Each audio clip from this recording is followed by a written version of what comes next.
The night I realized something was wrong, I was standing in my kitchen counting loose change on the counter, trying to figure out if I could afford gas and groceries in the same week. My phone buzzed, and I already knew what the message would say before I looked. I live a pretty ordinary life. I work mornings unloading trucks at a hardware store, come home sore, shower, eat something simple, and try to rest before the next shift. I don't chase big dreams. I just want stability, quiet, and to feel respected in my own home. When I met Eric, he felt like a shortcut to that calm life. He worked at a local auto body shop, steady job, steady paycheck. He talked about responsibility, about being old school. I liked that. I thought it meant dependable. At first, the small things felt harmless. He'd tease me for packing my lunch instead of buying food. He'd laugh when I double-checked my bank balance. He called me careful, like it was a joke, not a warning sign. When he moved in, it made sense on paper. Splitting rent would help both of us. He said it was temporary, just until he saved up. I believed him because I wanted to. The first boundary he crossed was money, but it didn't feel like crossing at the time.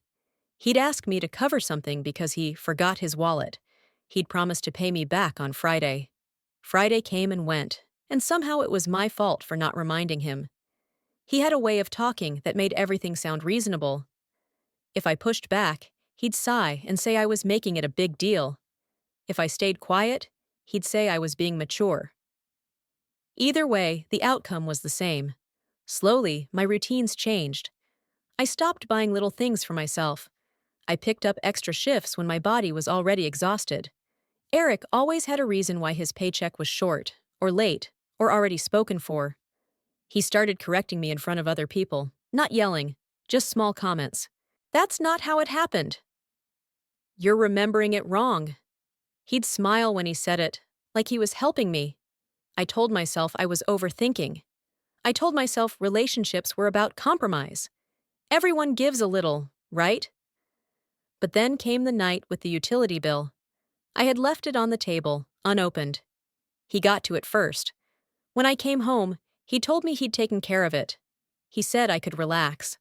A week later, the lights went out while I was heating dinner. When I asked him about it, he didn't panic. He didn't apologize. He just shrugged and said he thought I'd paid it already. That was the first time I felt that cold drop in my stomach. Not anger, not fear, just clarity. I went to bed that night staring at the ceiling, listening to him breathe beside me, realizing I didn't feel like I lived with a partner. I felt like I was being managed, and I knew, quietly, that this wasn't an accident. After the lights came back on, I tried to pretend things could reset. I wanted to believe it was a misunderstanding, a rough month, bad timing. That hope lasted about a week. I started noticing patterns I had ignored before. He knew exactly when my paycheck hit the account. He'd suddenly need something the day before. Gas, tools, a loan to a coworker who was good for it. Somehow, I was always the safety net. When I asked to sit down and talk about money, he agreed easily, too easily. He listened, nodded, even apologized. Then he said something that stuck with me. He told me I was lucky to have someone who could help manage things when I got stressed. That word didn't sit right. Manage. I checked my bank app that night and saw a transfer I didn't recognize. Small enough not to trigger panic, but big enough to matter. When I asked him about it, he said I'd told him to move money to cover rent. He said I forgot. I knew I hadn't. That's when I started writing things down, dates, amounts, conversations. Not because I was planning anything yet, but because I needed proof for myself that I wasn't losing my mind. The disrespect crept into everything. He'd open my mail. He'd answer questions directed at me. If I pushed back, he'd lower his voice and say I was embarrassing him. He liked keeping things calm on the surface. No yelling, no scenes, just pressure. One night, I overheard him on the phone in the bathroom. He was laughing, telling someone how I was good with money and didn't mind helping out. The way he said it made my skin crawl, like I was a resource, not a person. The next morning, I found a credit card application in my name on the counter, half filled. My handwriting mimicked, but wrong in small ways. I felt my chest tighten as I realized how far he was willing to go. When I confronted him, he didn't deny it. He said it was for us. He said I was being dramatic. He reminded me how much he'd done for me, how much I owed him for holding things together. That was the moment the manipulation stopped feeling subtle. It was clear, sharp, and deliberate. I stopped arguing after that, not because I agreed, but because I understood something important. Every conversation with him was a trap. Every reaction fed his control. So I went quiet. I kept doing my shifts. I kept cooking dinner. I kept nodding when he talked. But I started locking my phone. I changed my passwords. I pulled my credit report during a break at work and felt sick reading it. There were inquiries I didn't recognize, attempts that hadn't gone through yet. That night, he asked if everything was okay. He smiled like he cared. I smiled back. Inside, something had settled. Not rage, not panic, decision. I realized he thought I was trapped because I was tired and careful. He thought my silence meant compliance. What he didn't know was that I had stopped trying to fix the relationship. I was done surviving it. I didn't rush anything. I learned quickly that patience was the sharpest tool I had. I opened a new bank account on my lunch break at a branch across town where no one knew us. I rerouted my paycheck and left just enough in the old account to look normal. I froze my credit, filed a fraud alert, and spoke to a woman at the bank who didn't interrupt me once. She printed everything and told me to keep copies somewhere safe. At home, I became easier. I stopped questioning him. I let him believe he was winning. That was the hardest part, pretending I didn't see what he was doing while every instinct screamed. I kept my notes updated, screenshots, dates. His texts asking me to move money real quick. His voice messages explaining how it was simpler if he handled things. I backed them up to a flash drive and left it in my locker at work. I also started asking innocent-sounding questions. I'd say things like, "Can you remind me why you moved that money last time?" I'd act confused. He loved explaining himself. He'd talk in circles, contradicting himself without realizing it. One night, I told him my supervisor had cut my hours. It wasn't true. I watched his face carefully. He didn't ask how I was doing. He asked how much less I'd be making. That confirmed everything. I spoke to our landlord the following week. I didn't accuse. I just asked about my name on the lease and what options I had. He told me I could leave with notice, no penalties, as long as I documented why.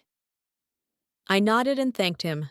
I waited another 2 weeks, long enough for him to get comfortable, long enough for him to make one last mistake. It happened when I came home early one afternoon. He didn't hear me come in. I stood in the hallway and listened as he talked to someone on speaker. He was laughing again, bragging about how easy it was to shift money around because I never checked. I recorded it. Just my phone in my pocket. No confrontation. That night, I packed a bag quietly. Just clothes, documents, and the few things that were mine. I didn't take anything else. I left his things untouched. I left the apartment clean.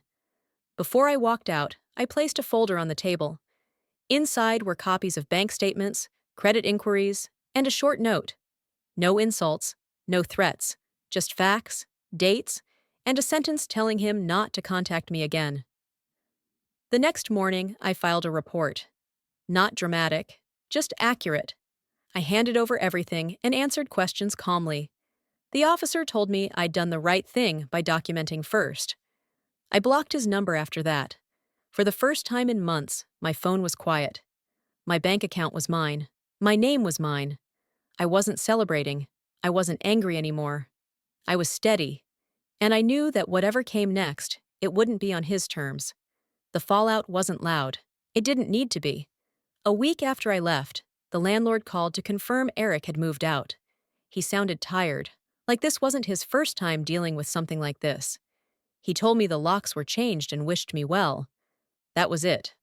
A month later, I got a notice that the fraud investigation was moving forward. I wasn't asked to do much more. My documentation spoke for itself. The attempts to open credit in my name were traced back to him. The transfers were flagged. The recorded call filled in the gaps I didn't have words for.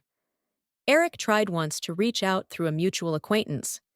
He said it was a misunderstanding. He said he was hurt that I went nuclear. I didn't respond. I didn't explain. I didn't correct the story. I didn't need him to understand. The consequences he faced were the kind that don't make headlines.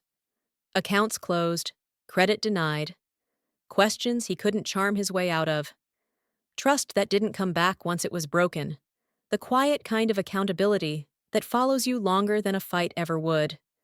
As for me, I moved into a smaller place closer to work. It wasn't fancy. It was clean, quiet, and fully mine. I bought a cheap secondhand couch and cooked dinner on a hot plate for a while. Every bill I paid felt like reclaiming something he'd tried to take. The strangest part was the peace. No tension when my phone buzzed. No second-guessing my memory. No explaining myself to someone who benefited from confusion. I realized how tired I'd been. Not just physically, but mentally. Manipulation doesn't always bruise you where others can see it. Sometimes it just wears you down until you forget what normal feels like. I started trusting my instincts again. If something felt off, I didn't argue myself out of it. I listened. People talk about revenge like it has to be dramatic, like someone has to lose everything in one big moment.